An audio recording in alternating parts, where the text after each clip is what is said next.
Hello students, welcome to our next online lecture for oscillations. This is our fifth lecture. In this lecture, I am going to discuss how to find the energy of a particle performing SHM. Is that? For that, I revise some concept here.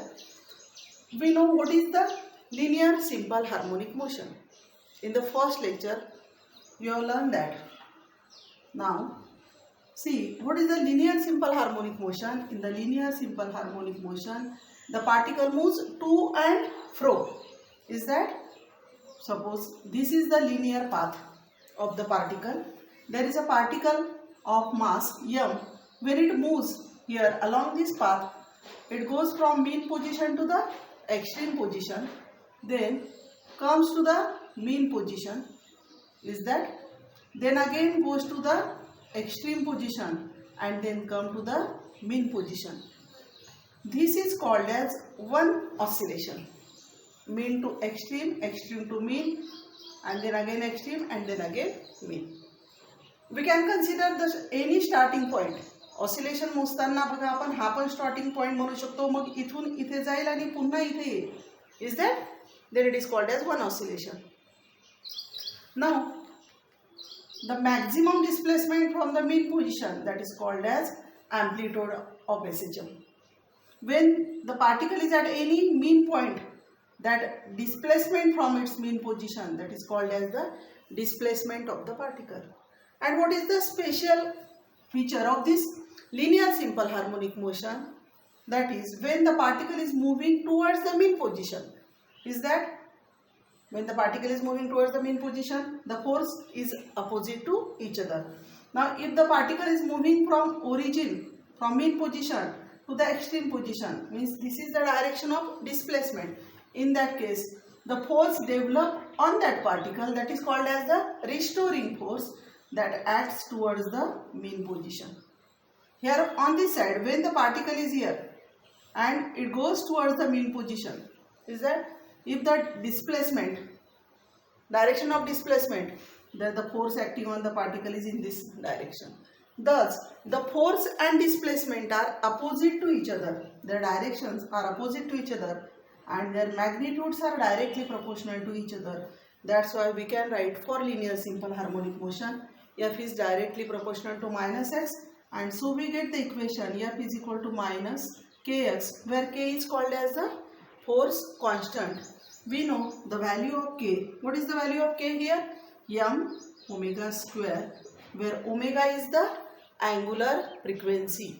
From this we can say omega is equal to, is that under root of k by m. You know that this. So these are the general terms related to linear simple harmonic motion. We have discussed about the amplitude, we have discussed about the acceleration, velocity and displacement of the linear simple harmonic motion. Here we have to find the energy. Now see here, when the particle is moving to and fro along its linear path, again here, this is the mean position. At mean position, what is the velocity of that particle? You know that velocity is maximum, that is equal to a omega. And at any point, is that when we want to find the velocity, we can use the equation v is equal to, is that omega under root of a square minus x square. This is the general equation for velocity. Means when the particle is between mean position and extreme position at any point, we can represent its velocity by this equation v is equal to omega under root a square minus x square. At mean position it is maximum. And what is at extreme position? Yes, आपण मागच्या व्हिडिओत बघितलेलं आहे बघा. Extreme पोझिशनला velocity काय असते? 0. या एक्स्ट्रीम पोझिशनला पण वेलोसिटी 0. म्हणजे बघा आता, except at two extreme position, at every point the particle has some velocity and it has some mass. So we can say the particle has kinetic energy, because we can calculate the kinetic energy by using the formula half m into v square, as the particle has the mass and particle has the velocity. Now, as the particle is displaced, there is the displacement x and the restoring force acting on the particle at every point. When there is the force and the displacement, we can say the work is done, because we know work is equal to force into displacement. And when there is always work done, that work done is stored in that system in the form of potential energy. When there is some work done, there is always the potential energy. Thus we can say, when the particle is moving to and fro, when the particle is performing linear simple harmonic motion, it has the kinetic energy as well as potential energy, and so we can find the total energy of the particle by taking the sum of kinetic energy plus potential energy. Is that? So here we find the expression for total energy. For that, now we consider suppose a particle of mass small m moving along this path mn is the path, linear path, O is the center point, mean point, A is the amplitude of SHM, and suppose initially the particle is at point P at a distance x from mean position, that is x is the displacement. So in this case, now this is our case of linear simple harmonic motion. For that, we can say the velocity of the particle in SHM is v is equal to omega under root of a square minus x square. We know m is the mass of the particle, v is the velocity, then what will be the kinetic energy? Obviously, the kinetic energy we represent by Ek is equal to half m into v square. Now put the value of v, omega under root a square minus x square. What I can write here? Half m omega square in bracket a square minus x square. Square root sign निघून जाईल because of squaring. So this is our formula for kinetic energy of a particle performing linear simple harmonic motion. Is that? Now, this suppose we call this equation as 1. Now we find the potential energy. To find the potential energy, we consider at some instant, let dx is the displacement, that is against the restoring force M. Therefore, we can say there is some work done, dw is equal to minus f into dx or f into minus dx. We can write it as f into minus dx because the force and displacement are opposite to each other. And we know what is the equation for force. Force is equal to minus kx. In linear simple harmonic motion, we know that force is equal to minus kx. Is that? So when I put that value here, we get dw is equal to minus minus become plus k into x into dx. Now this is the work done for the small displacement dx. And here when the particle start from mean position, the displacement x is 0. And when it moves up to the extreme position, that is the maximum displacement. Is that? The maximum displacement is amplitude. Here we have considered that the point is at point P where the displacement is x. So to move the particle from point O to point P, that is from 0 displacement to x displacement, we will find the work done by integrating this formula, that is w is equal to, that we call dw is equal to integration dw, and we can put the limits 0 to x. Now we get here integration k into x into dx 0 to x. As k is the constant and integration x dx is equal to x square by 2. So I can write here the work done w is equal to half k into x square, because k is constant and the value of integration is x square by 2. So this is the work done to displace the particle from point O to point P. So this work done is stored, and we can say the potential energy at point P. How we can obtain the potential energy, that is EP is equal to 1/2 k into x square.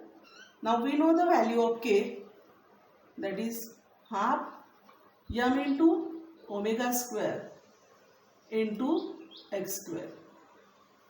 So half m omega square x square, that is the formula for potential energy. We call this equation as 2. Thus now we can find the total energy. E is equal to kinetic energy plus potential energy. So the total energy E is equal to, what is the formula for EK? That is the kinetic energy, half m omega square in bracket a square minus x square, plus we get the potential energy, half m omega square x square. When we expand it, we get E is equal to half m omega square a square minus half m omega square x square, and again plus half m omega square x square. These two terms get cancelled and we can say the final expression for total energy, that is half into m into omega square into a square. Now this is our first formula for the total energy, half m omega square a square. Here m and omega are constant. A is the amplitude of SHM. We can say that the energy is directly proportional to square of amplitude. Now m into omega square is k. So I can say E is equal to half k square. Sometimes this formula, this is also the formula for potential energy in linear SHM.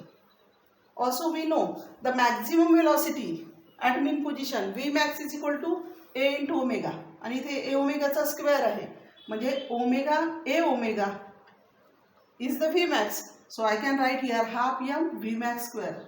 That is the again one formula for energy, half m into Vmax square. Is that? This is the formula for total energy. These are the formulas for total energy. Now I can put the value of omega is equal to 2 pi n. So half m, here we can say 2 pi n into square into a square. Here we get 4 pi square n square and 4 by 2 2. So I can write here 2 m into pi square n square a square. Is that?